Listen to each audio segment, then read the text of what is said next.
Good afternoon students. मैं आपका chemistry tutor Vivek Yadav Saraswati senior secondary school Gudiyani की तरफ से लॉकडाउन स्पेशल का एक ये न्यूमेरिकल का पार्ट हम लेके आए हैं, जिसमें हम डेंसिटी ऑफ यूनिट सेल को फाइंड आउट करेंगे। तो टॉपिक का नाम हमारे पास है कैलकुलेशन ऑफ डेंसिटी ऑफ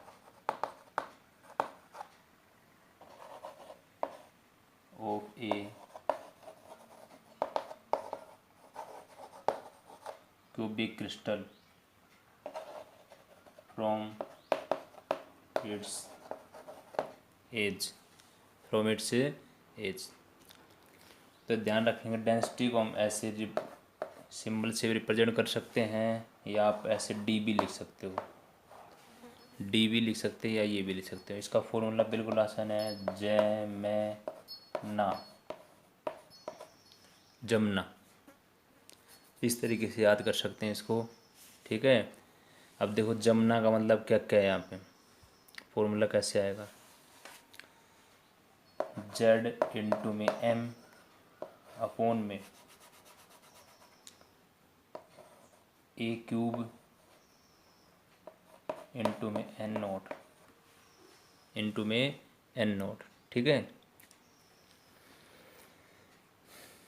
तो ये आपके पास हो गया।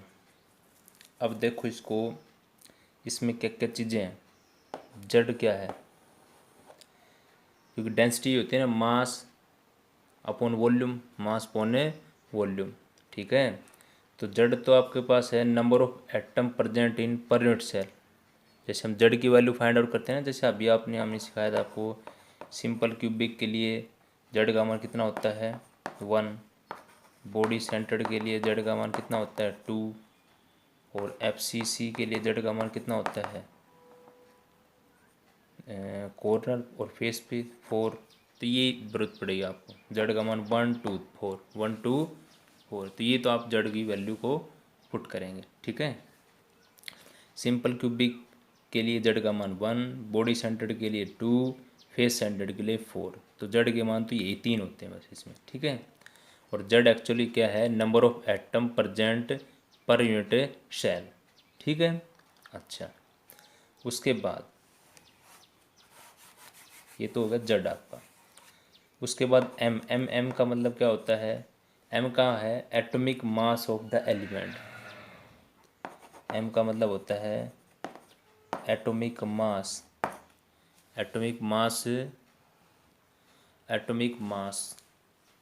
Of the element. जो भी एलिमेंट मिलेगा उसका एटॉमिक मास लिखना है आपको इसके अंदर, ठीक है।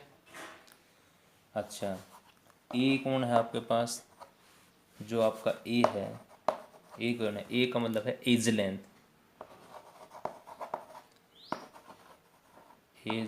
ऑफ यूनिट सेल की एज लेंथ। ए कौन है, edge length of unit cell, ठीक है। अगर वो आपके पास किस में आती है, देखो अभी हमने लिख रखा है, मान लो आपके पास जैसे एज लेंथ जो है वो किस में आएगी, पिकोमीटर में। किस में आएगी, पिकोमीटर में। तो हम उसको किस में कन्वर्ट करेंगे, सेंटीमीटर में। तो पिकोमीटर से सेंटीमीटर में करते हैं तो एक कितने होते हैं सेंटीमीटर उसमें। तो ध्यान रखेंगे 1 picometre is equal to 10⁻⁻10 centimetre. 1 picometre is equal to 10⁻⁻10 centimetre. तो भाई ए का क्यूब है तो बेटा क्या आ जाएगा 10⁻30 सेंटीमीटर क्यूब। 10⁻30 कि ऐसे था ना, ए का क्यूब था ना, तो ये हमारे पास हो गया 10⁻30। तो ये तो मल्टीप्लाई हो जाएगा ना, तो ओवरऑल इसको कैसे लिख देंगे, ओवरऑल आ जाएगा ए का क्यूब इंटू 10⁻30 सेंटीमीटर का क्यूब, ठीक है। तो आपके पास देखो ये यूनिट क्या बन जाएगा, डेंसिटी की यूनिट क्या हो जाएगी, यहाँ पे हम पीछे लिखेंगे ग्राम सेंटीमीटर क्यूब लिखेंगे, ठीक है। और एन ए का तो पता ही आपको, एन ए कौन है, एवोगैड्रो नंबर। एन ए क्या है आपका, एवोगैड्रो नंबर। और ध्यान रखेंगे ये देखो पूरा लिख देंगे यहाँ पे, तो 10⁻30 जैसे ओवरऑल फॉर्मूला आपका बन गया ए का क्यूब n0 इंटू में 10⁻30 10⁻30 पता लग गया नहीं कहाँ से आया 10⁻30। तो ये आपके पास आ गया n0 जो था वो आपके पास है एवोगैड्रो नंबर। इसकी वैल्यू आपको पता है कितनी होती है 6.023 10⁻23 ठीक है एवोगैड्रो नंबर। तो हमें ये इस फॉर्मूले में ज़रूरत पड़ती है। तो हमें फॉर्मूला पूरी अच्छी तरह से याद हो गया है कि डेंसिटी का फॉर्मूला क्या है जेड। ये फॉर्मूला याद रखना आपको हमेशा बस जेड इंटू में एम। जेड कौन है number of atom per unit cell. M कौन है जो आपके पास मोलिकुलर मास होगा वो या एटॉमिक मास। ए कौन है एज लेंथ इसको हमने पिकोमीटर अगर डायरेक्ट सेंटीमीटर में देता है तो कन्वर्ट करने की ज़रूरत नहीं है। पिकोमीटर में देता है तो कन्वर्ट करेंगे इसको ठीक है। पिकोमीटर में दिया तो उसने सेंटीमीटर में कर दिया तो 10⁻30 सेंटीमीटर आ जाए। तो ये वही तो लिख रखा है हमने कि ये सेंटीमीटर पर में तो है नीचे ऊपर जाएगा तो -3 हो जाएगा। ऐसे लिख सकते हैं ग्राम जिसको ऐसे भी तो लिख सकते हो ग्राम सेंटीमीटर -3 यही तो डेंसिटी का यूनिट है GCM-3 ठीक है। तो ये सारे ये फॉर्मूले याद रखेंगे। आइए अब हम न्यूमेरिकल स्टार्ट करते हैं। तो देखिए क्वेश्चन हमारे पास है कि सिल्वर क्रिस्टलाइज इन FCC। सिल्वर क्रिस्टलाइज इन FCC लेटर कि सिल्वर किस तरह क्रिस्टलाइज है FCC की तरह।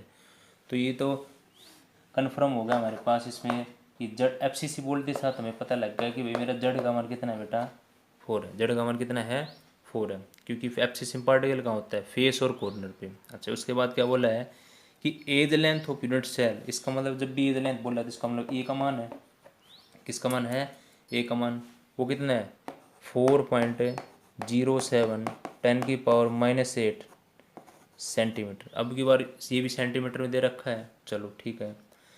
एंड डेंसिटी इसका मतलब डी का मान दे रखा है। डी का मान कितना है 1.05 ग्राम सेंटीमीटर -3 अच्छा जी। कैलकुलेट एटॉमिक मास इसका मतलब वो मेरे से कैलकुलेट क्या करवा रहा है इस m की वैल्यू को कैलकुलेट करवा रहा है। किसे करवा रहा है m की वैल्यू को कैलकुलेट करवा रहा है। तो हमारे पास फॉर्मूला क्या होता है z इंटू में m ए क्यूब इंटू में एन ए भी लिख देते हैं कई बार इसको एवोगैड्रो नंबर जैसे ए ठीक है। ये मेरा फॉर्मूला था। अब मेरे को निकालना क्या है m निकालना बेटा क्या निकालना है m। तो देखो क्या हो जाएगा ये हो जाएगा d इंटू में ए क्यूब इंटू में एन ए। ये सारा का सारा इधर चला जाएगा और जड़ कहाँ जाएगा नीचे ये आ गया जड़ नीचे आ गया ठीक है। अब आप सारी वैल्यू पुट कर दो इसके अंदर भाई डी का मान मेरे पास रहा ए का मेरे पास रहा एवोगैड्रो नंबर की वैल्यू होती वही फिक्स होती है जेड का मान रहा तो एम का मान हमारे पास है कैलकुलेट हो जाएगा। तो आइए अब हम पुट करते हैं वैल्यू को देखो m is equal to D का मान कितना है 1.05 उसके बाद ए का मान कितना है 4.07 ये था ना और इसको अलग अलग कर लेते हैं हम क्यूब था ना ए का क्यूब है तो इसका क्यूब अलग कर दिया मल्टीप्लाई 10⁻8 है ना तो 8 और इसका क्यूब ये हो जाएगा। अच्छा मल्टीप्लाई एन ए 6.023 10⁻23 अपोन में जेड का मान कितना है 4 जेड का मान कितना है 4 कितना आ गया मेरे पास। अब देखो इसको क्या लिख सकते हैं 8 या 24 इस वाले टर्म को तो क्या लिख देंगे देखो ये तो हो गया 10⁻24 हो गया ना इतना काम हो गया मेरे पास। और अब देखो इस टाइप की कैलकुलेशन को सोल्व करने के लिए अब ऐसे नहीं करना।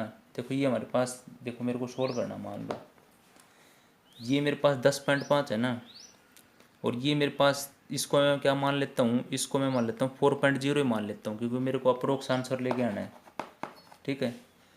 और इसको मैं 6.0 मान लूँगा तो देखो मेरे पास क्या क्या है ऊपर कैलकुलेशन 10.5 एक 4 पॉइंट इसको 3 बार करेंगे तो 4 को 4 चौक 16 16 चौक 64 तो 64 ये आ गया और भाई 6.0 ये और नीचे 4 4 से इसको काटेंगे तो 2 दूनी 4 2 3 6 2 दूनी 4 2 से काटेंगे कितना आ गया 16 कितना आ गया 16।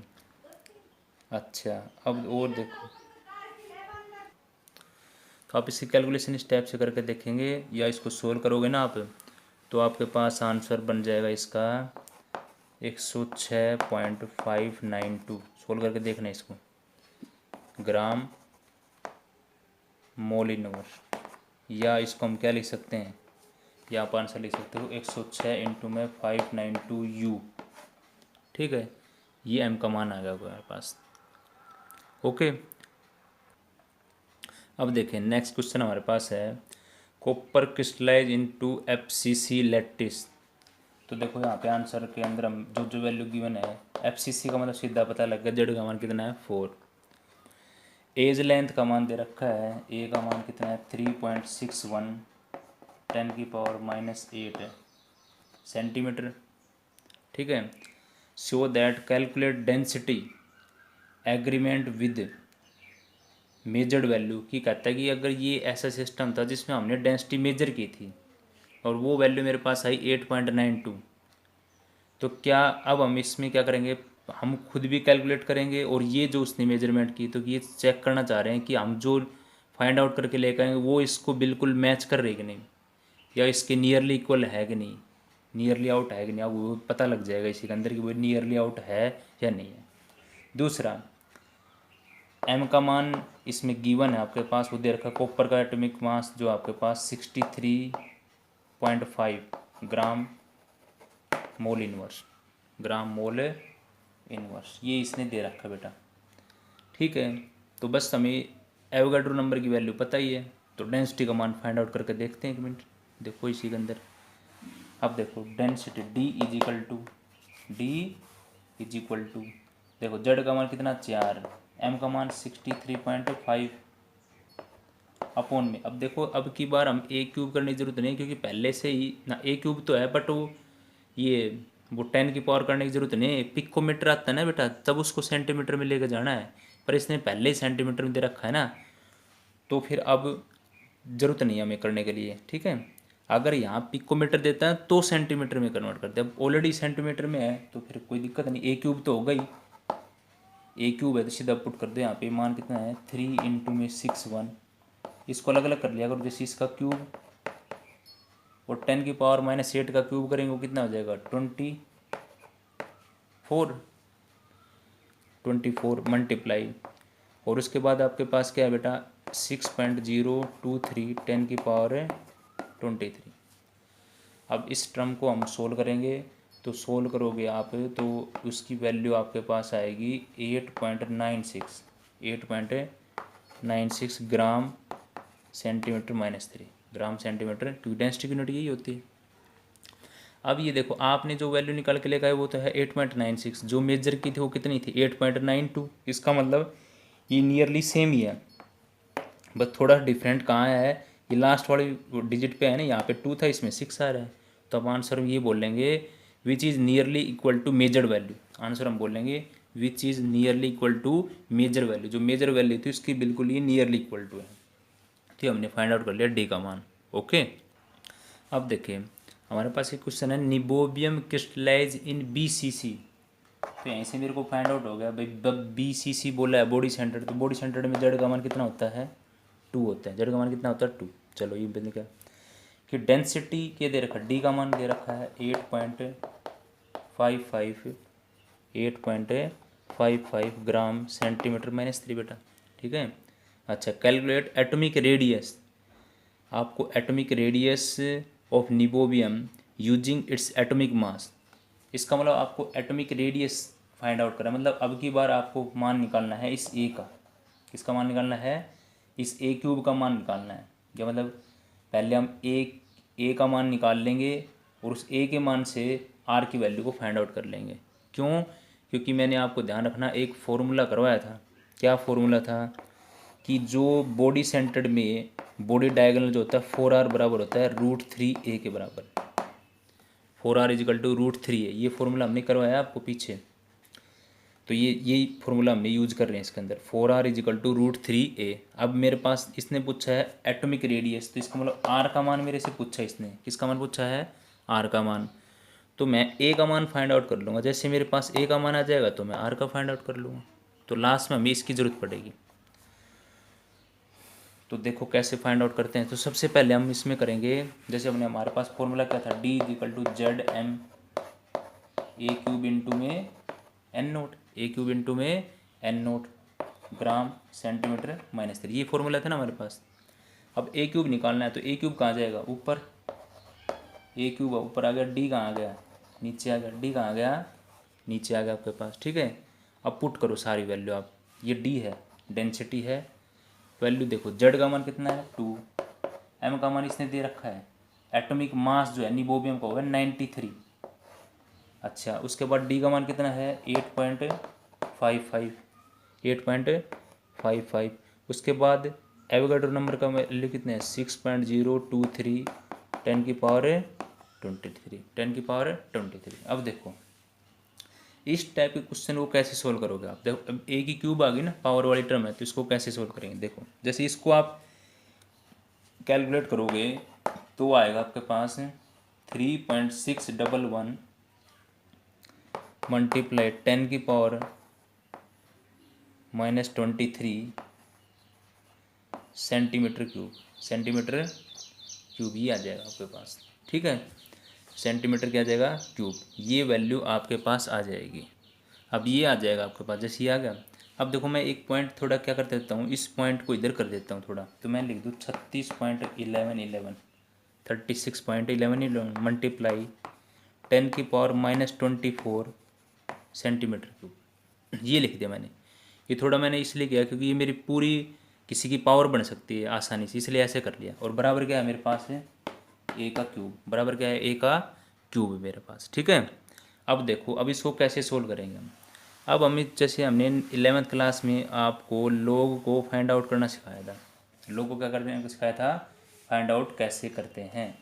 तो देखो हमारे पास टर्म है ए क्यूब इज इक्वल टू 36.1111 10 की power -24 centimetre cube, centimetre cube ये है। अब हम क्या करते हैं, इसके अंदर हम मान लेते हैं कि इस टर्म को मैंने मान लिया, इस टर्म को हम मान लेते हैं जैसे x मान लिया मैंने, क्या मान लिया इसको x, ये टर्म मेरी x की क्यूब है। जैसे मैंने इसको ऐसे लिख लिया, जैसे मैंने मान लिया लेट कि x की क्यूब जो टर्म है वो किसके बराबर है, 36.11 के बराबर है, 36.11 के बराबर है। अब मैंने दोनों साइड में log लगा दी, ये टर्म थी ना, मैंने इसको मान लिया सोल्व करने के लिए। अब taking log on both side, taking log on both side, तो यहाँ पे log लगा देंगे, ये क्या होगा log x की पावर 3 और log 36.11। ठीक है बेटा, अब देखो अब इसके अंदर हम क्या करेंगे, जैसे लोग फाइंड आउट करते थे, मैंने बताया था ना, जो आगे डिजिट होती है उसको n में से सब्ट्रैक्ट करते थे, तो n-1 करते हैं। अब डिजिट कितने हैं, 2 डिजिट है, तो 2 में से 1 गया, 1 तो 1 पॉइंट। अब हम देखेंगे 36 का 1 पे, 36 का 1 पे और 1 पे मेन डिफरेंस, तो 36 का 1 पे देखते हैं तो आता है 55.75 भाई, ये टेबल में देखना सिखा रखा है मैंने आपको। और 1 पे मेन डिफरेंस 1 है, तो एक हो गया आपके पास 55.76, इतना मान आ गया आपके पास। ठीक है, अब देखो और ये किसके बराबर है, ये बराबर, इसको भी लिखें ना, जैसे ये log लगा देते तो इसको कैसे लिखेंगे 3 log x, 3 log x, log m की पावर n थी तो n log m होता है, तो 3 log x is equal to this आ गया। ठीक है अब देखो, अब हमें तो फाइंड आउट किसका मान करना है, x का करना है ना बेटा, किसका मान फाइंड आउट करना है x का। तो ये सारे टर्म इधर ले जाएंगे, जब log इधर से इधर आता है आपके पास तो एंटी लॉग में कन्वर्ट हो जाता है, किस में कन्वर्ट हो जाता है, एंटी लॉग में। तो देखो अगर मैंने ऐसे लिखा है यहाँ पे, सबसे पहले तो ये देखें log x is equal to 1.5576 upon में 3, पहले तुम 3 को ले आए इधर 3 को। ठीक है, अब इसको काट लो, काटने के बाद ये आ गया 0.519 इतना आ गया मेरे पास।